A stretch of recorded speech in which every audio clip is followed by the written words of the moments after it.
Streets of value. How many streets can I bet when I have a made hand? Welcome to Bonesaw Poker. I'm Brad. Let's get into it. Okay, so we're going to play one table for now. Might add one here in a bit. But we're going to talk streets of value. So how many times can you bet when you have a made hand? And it's an important topic because you want to keep worse hands in and you want to get better hands to fold, as we discussed in previous episode. So, for example, on a dry board, a flop of like a queen 6-3 rainbow, jack 8-3 rainbow. If you make a pair on this hand, you're only looking at one or two streets of value because really there's not much there for two pairs. There's no straights. The flush draw, you'd have to wait for the turn to get there to even consider what flush draw could even start getting there on the river. So now these are typical check boards. These are typical c-bet boards. So if you're in position, you would normally c-bet this. But now that you have a pair, maybe you do, maybe you don't, because you don't want to chase off a worse hand. So you might want to go check, bet, check, bet, check, bet, check. And as the hand goes out. But if you fire a bet out on the flop and pick up the fold, there's generally not much in the pot.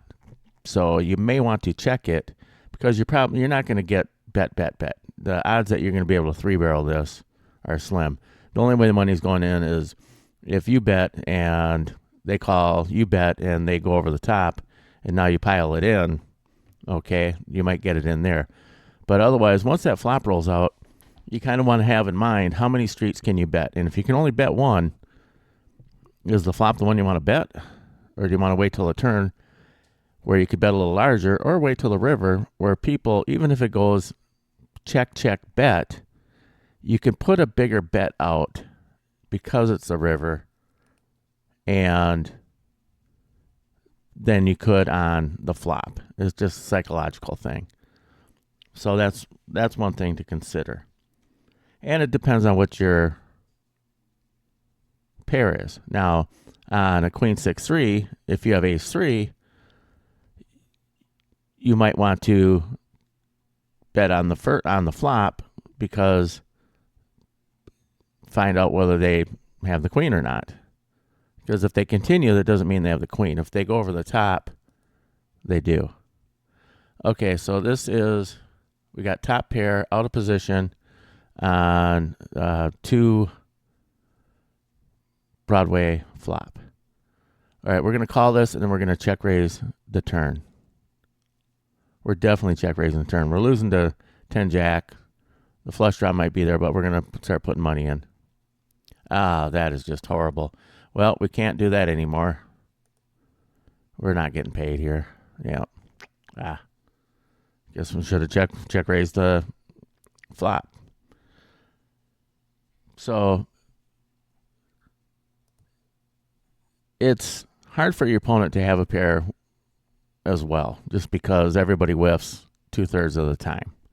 So you want to kind of look at it as even if you have the bottom pair on this, you're probably ahead. So you might want to bet for protection or find out where you're at. But you got to think your streets of value. If you have the queen, or if you have pocket queens in that one, you have the board so locked up that betting the flop is probably a bad idea. So you got to look at the flop, look at what your made hand is, and judge it from there. But if you have queens on a queen 6-3 rainbow and you fire the flop, there's only 2 hands that are calling you. So you may want to wait and let them try to at least catch up a little bit because no worse hand is going to call. So now on like the next kind of flop is an ace high or king high board. So a flop comes out with an ace on it or a king on it without any other broadways. And this is one of those flops where if your opponent hit it, they hit it pretty good and they're going to stick around. So again, you got to kind of tread carefully. You may want to go check, bet, or bet, check. A lot of times a bet, check line with a one pair hand isn't a bad way to go, because if they're still in on the river and you're in position, you might want to check it back. Get your 2 bets in and check the river. You're probably not getting 3 streets, because by the time they get to the river, unless they were on a flush draw or straight draw, are you still good if they get that far? They're running out of folds. So that's something to keep in mind. Now, another one is, what do you do when you have a pair on a paired flop? 10-6-6, king 7-7, jack 8-8. So let's say that you don't have the trips. You either have a pocket pair or you paired the odd card. Now, if you have the higher card, let's say it's jack 6-6 and you have the jack, you might want to check it and go check, bet, check, bet, check. But if you have the undercard, let's say it's 9-9-5 and you have ace 5, well, you might want to go bet on the flop and go from there.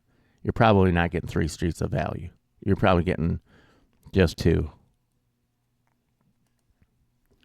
And the reason behind this is, if you're not going to get 3 streets of value, what street is the best one to put money in?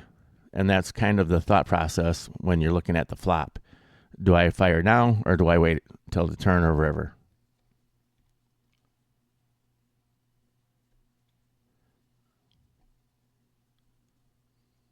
Because like I say, those examples, they're hard to triple barrel with a made hand, because you're probably not getting called on the river. Now, if you have a player that has trouble finding the fold button, both live or online, maybe you can triple barrel. And again, that's where you have to look at your player type as well. All right, so let's talk about a trickier flop. 2 broadways. 2 broadways with 2 of the same suit. These are flops where the money tends to get all in by the time we get to showdown, because it hits the upper left matrix of everybody. Everybody's playing broadways. So if you have king, queen, 7 come out with 2 of the same suit, and you got a king, you got a queen, or you have ace 7, you need to be careful on the double Broadway or triple Broadway flops, because if they want to pile money in, you're either already behind or they're drawing to a 5-card hand that's going to beat you. And so you have to either figure out you're behind and get out of it, or you need to dodge the turn and river to make sure that you're still good. These flops, bet the flop, because you need information now. And if they go over the top, well, that's a lot of information. They probably have 2 pair plus. Or they might have this straight up, or, well, depending on what the third card is, they might have the straight. If it is queen, jack, 9, well, king 10 just got there, 10-8 suited is there. They might already have the 5-card hand. These ones, I tend to play c-bet, play defense, because if they want to pile it in, there's a good chance you're losing a stack. when these flops come out, I look at them differently than other people are looking at their chops. I'm in defense mode because I just feel like I'm about to cough up a lot of money here by the time we get to the river. Very tricky flops to navigate. So on that one, I mean, if you flop big, triple barrel. But if you just have a pair on a flop like that, bet the flop, play defense. I mean, you might go bet, check, bet, check, check. You can lose a ton of money in these. Even when you flop two pair, you can lose a ton of money in these boards. Those flops are the ones that the money goes in. And you definitely want to be on the right side of that one. Queen 3, we're going to fold that. All right, so you're probably wondering, well, is there any such thing as triple barreling? Yes. Those middle boards that are wet and connected. So we got like 10-9-6, two of the same suit, 8-7-5, Jack 8-6, Queen 9-8, where there's a Broadway in there, or maybe not even, but there's that Jack through 6, all three cards are in there. Snowmen. So on those are draw heavy boards. They hit a lot of hands, but they don't hit them very well. A lot of people have a little something. So definitely bet the flop on that. And those are the ones you're hoping to triple barrel,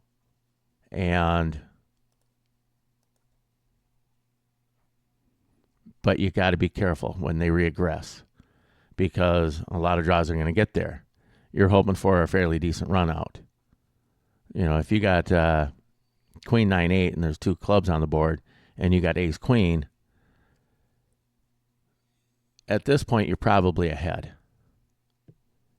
But you're going to need to really watch the run out. Now, if the turn is a brick, I would be betting again, and I'd bet at least half pot because if they're on a draw, you got to give them bad odds. Make them overpay. I'd probably do pot. You could overbet there too, because if you do a pot size bet, you're laying them 50% odds, and if they're on a draw, if they're just on the flush draw or the straight draw, you know, they're only looking at 18, 20%, so they're way overpaying. And let's say they have the flush draw with an ace, and the ace could beat you. Okay, they got 25%. If you do a third pot bet, I mean, they're pretty much there. So on those, fire the turn and fire it big, and that'll help you out as well because if they decide to go over the top, you just got a ton of information. Okay, so here's the two-face cardboard with that. So, but we were the pre-flop aggressor. So we're going to bet, and this hand is going to be hard to continue with. Yep. Whatever. Why get into it? He's already saying he's got an ace, or he's got... Okay, well, might have got us out of there. Who knows? Might have had two of them. Might have just lost a pot there, but... again, they generally don't reaggress without big hands. So... yeah, he might have got one over on us, possibly. But those are the bet, play, defense ones because things could go downhill quickly. You could have had ace 8, king 8. I mean, we were very likely ahead. So it's when you hit a pair, generally speaking, 2/3 of the time they don't have anything. And again, how bad do we want to start piling in with second pair? You know, people like aces. So on those middle boards, those are the ones where you got a lot of triple barrel opportunities and make them pay for it.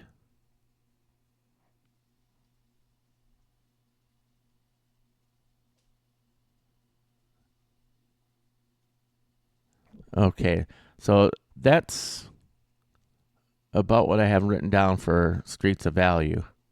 And the big thing with it is just to be thinking when the flop comes out and you have a made hand, what kind of line you're going to take. You got, if you're the aggressor, you can bet or check and then do that in each street. You want to be careful of giving away free cards, but on the same note,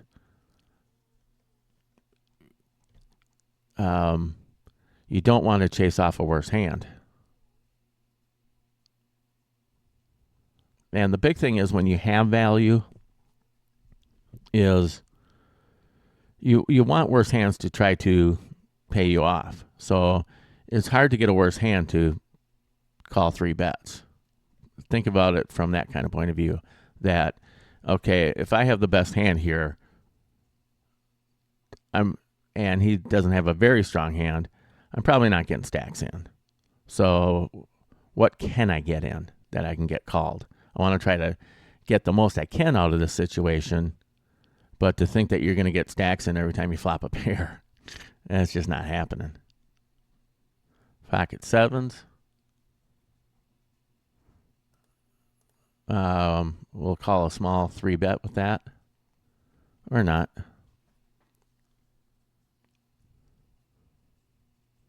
And don't forget to hit the subscribe button if you're not subscribed. Hit the like. Definitely leave a comment on what your thoughts are on that. We're not calling a 3. Yeah, we're in position. Yeah, we are calling a 3 bet.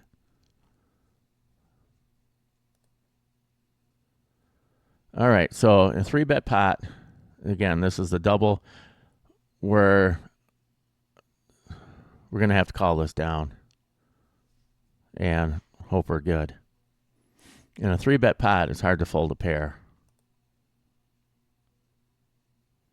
If he jams here, we're going to have to let it go. Yep.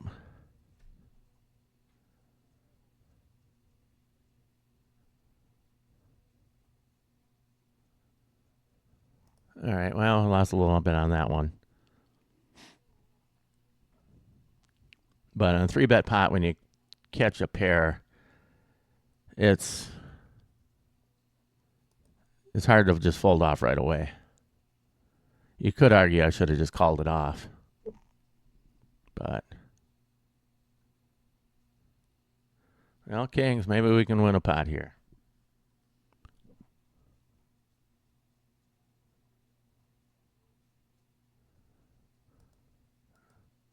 Hopefully he's got something. Well, here's the paired board, and we have a pair. We're the aggressor. We're going to bet.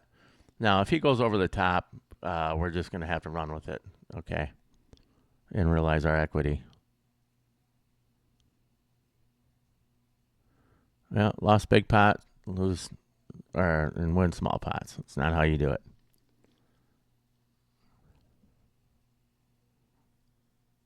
All right, we're going to fold there. And if you want to leave a comment on how I played any of my hands, that's cool too. We're going to fold the jack 2. Or if there's any subject that you want me to cover, put that down there in the comments as well.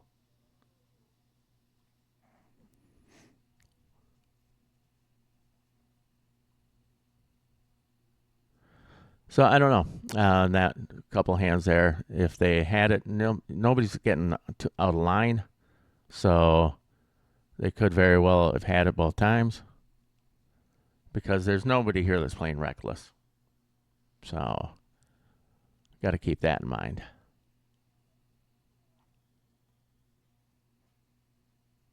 And with the king up there, he can 3 bet with ace king, king queen, king jack suited. I mean, there's a lot of kings you can have, pocket kings. So now, in my strategy, my basic poker strategy one, that would not have been a call for the 3 bet. So from that principle, I shouldn't have played. I should have folded. All right, so there's our 20 minutes. Thank you for watching. That was 20 minutes of poker for Bonesaw Poker. This is Brad. And remember, everything you want is on the other side of fear.